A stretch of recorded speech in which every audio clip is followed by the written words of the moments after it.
નમસ્કાર, હું ભાર્ગવ ઠક્કર. આપ બધા મને ઓળખો જ છો. અવારનવાર આપણે અલગ અલગ માધ્યમથી મળતા જોઈએ છીએ. આ વખતે નવા વર્ષમાં એક મેં નવી પહેલ ચાલુ કરી છે કે જેમાં મારું જે 15 વર્ષનો અનુભવ છે ઇન્સ્યોરન્સ ઇન્ડસ્ટ્રીઝનો, તો એમાં ઇન્સ્યોરન્સ ઇન્ડસ્ટ્રીઝના મારા અનુભવના આધારે હું હવે થોડા સમયે મને જેમ ટાઈમ મળશે એવી રીતે કંઈક ને કંઈક નવા ટોપિક ઉપર આપણે ચર્ચા કરીશું અને હું આપના સમક્ષ એ વિડીયો દ્વારા આપને મૂકીશ. તો આજે સૌપ્રથમ જે હું શરૂઆત કરવા જઈ રહ્યો છું એ જે મહત્વનો પાર્ટ છે હેલ્થ ઇન્સ્યોરન્સ એટલે કે મેડિક્લેમ. મેડિક્લેમ શા માટે હોવો જોઈએ આના વિશે મારો પહેલો વિડીયો છે આજે, જે આપની સમક્ષ હું રજૂ કરીશ. શા માટે કરતા પહેલો વાત હોવું જોઈએ કે હોવો જોઈએ કે ન હોવો જોઈએ.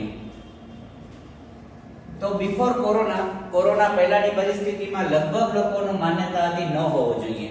એની પાછળનું કારણ કે ભાઈ આ તો નોન રિફંડેબલ પ્રીમિયમ છે, મતલબ આપણે જે ભરીએ એમાં કોઈ સેવિંગ નથી, એ તો ખર્ચો જ છે એક જાતનો, રૂપિયા મારા જાય છે. આ બધી માન્યતા, કંપની ક્લેમ પાસ ન કરે, બહુ બધા પ્રોબ્લેમ થાય, આ બધી ઘણી બધી માન્યતાઓ હતી. એના કારણે આ ન હોવો જેવું માન્યતા હતી. પણ કોરોના પછી, હવે હું તમને ડેટા વાઇઝ વાત કરું કે કોરોના પહેલા 100 લોકોમાંથી માત્ર ઇન્ડિયામાં 6 લોકો પાસે મેડિક્લેમ હતું.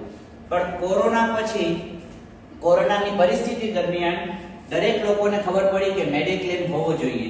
કારણ કે હોસ્પિટલના જેટલા બિલ આવ્યા, જેટલી સંખ્યામાં ડોક્ટરો મતલબ આપણે હોસ્પિટલમાં એડમિટ થયા, તો એના કારણે લોકોમાં એક હેલ્થ ઇન્સ્યોરન્સની અવેરનેસ આવી. તો આ જે 100 નો આંકડો છે એ 6 માંથી 18 પહોંચ્યો. અને એઝ ઓફ નાઉ જ્યારે આજે આપણે આ વાત કરીએ છીએ ત્યારે આંકડો 24 નો છે. ઇટ મીન્સ કે 4 ટાઈમ્સ કોરોના પછી, મતલબ કોરોનાથી આજની પરિસ્થિતિમાં હેલ્થ ઇન્સ્યોરન્સ ઇન્ડસ્ટ્રીઝ આટલી બધી ગ્રોથ થઈ છે. આંકડાની રીતે વાત કરીએ તો કોરોના સમય દરમિયાન હેલ્થ ઇન્સ્યોરન્સ પૂરી મેડિક્લેમ ઇન્ડસ્ટ્રીઝ 120,000 કરોડની હતી, જ્યારે આજે 1.25 લાખ કરોડની છે. એટલે એનો મતલબ કે ઘણો બધો મેડિક્લેમમાં અવેરનેસ લોકોમાં આવી છે. પણ આટલી બધી અવેરનેસ પછી પણ હજી પણ 76% લોકો મેડિક્લેમ વગરના છે, જે એક બહુ ચિંતાનો વિષય છે. તો હોવો જોઈએ આ પાર્ટ આપણો ક્લિયર થયો. હવે શા માટે હોવો જોઈએ, વાય હેલ્થ ઇન્સ્યોરન્સ શા માટે હોવો જોઈએ, તો એના વિશે જ્યારે આપણે વાત કરીએ તો હેલ્થ ઇન્સ્યોરન્સની માન્યતા જનરલી એવી હોય કે એટલા માટે હોવો જોઈએ કે મારા મેડિકલ ઇમરજન્સી આવે તો મને જે ખર્ચ થાય તો મારા ખર્ચના રૂપિયા મને મળી જાય.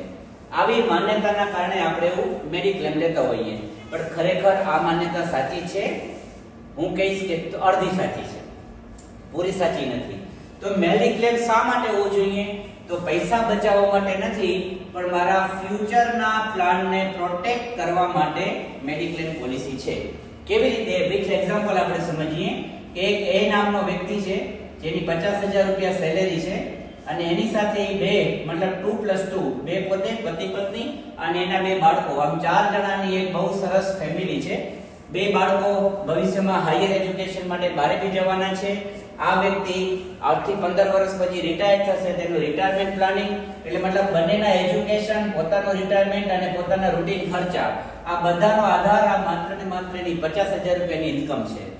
હવે ભગવાન ન કરે અનસર્ટેનિટી આવી ગઈ, કોઈ પણ અનફોર્ચ્યુનેટલી એવી પરિસ્થિતિ થઈ કે આ ફેમિલીને કોઈ મેડિકલ ઇમરજન્સી આવી કે જ્યારે એમના 5 લાખ કે 10 લાખ કે 15 લાખનો આકસ્મિક ખર્ચ આવી ગયું, તો એ સમયમાં શું એ ખર્ચ કરવાથી પીછેહટ કરશે?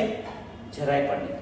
કોઈ પણ ફેમિલીમાં જ્યારે પણ મેડિકલ ઇમરજન્સી આવશે ત્યારે એની તાકાત નહીં હોય તે છતાં પણ એ મેડિકલ માટે ગમે તેમ રૂપિયાનું વ્યવસ્થા કરીને પણ, લોન લઈને, ઉધાર લઈને, બધું કરીને પણ કરશે.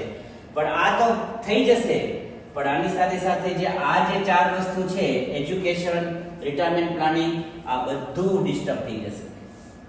તો આ બધું ડિસ્ટર્બ ન થાય એના માટે ફ્યુચર મારા પ્લાનિંગને પ્રોટેક્ટ કરવા માટે મેડિક્લેમ છે, નહીં કે મારો ખર્ચો બચાવવા માટે. તો ખરેખર આજે આપણે વિચારીએ કે મેડિક્લેમ હોવો જોઈએ એ પરફેક્ટ છે. ફ્યુચર પ્લાનિંગ પ્રોટેક્ટ કરવા માટે મેડિક્લેમ હોવો જોઈએ, નહીં કે મારા ખર્ચા બચાવવા માટે. તો આવી રીતે આ વાત હું લઈને આજે આવ્યો તો.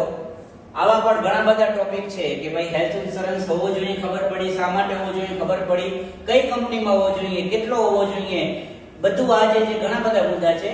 પણ બહુ મોટો વિડીયો બનાવીશ તો આપણને મતલબ એ બધું કોન્સેપ્ટ ધીમે ધીમે ક્લિયર થાય. તો જેવો મને આવનારા 4-5 દિવસમાં કે 1 વીકમાં સમય મળશે ત્યારે બીજા ટોપિક ઉપર આપણે ચર્ચા કરીશું. અત્યારે માત્ર આપણે આ 2 પાર્ટ ક્લિયર કર્યા. તો thank you very much. Have a nice day. Enjoy your Sunday.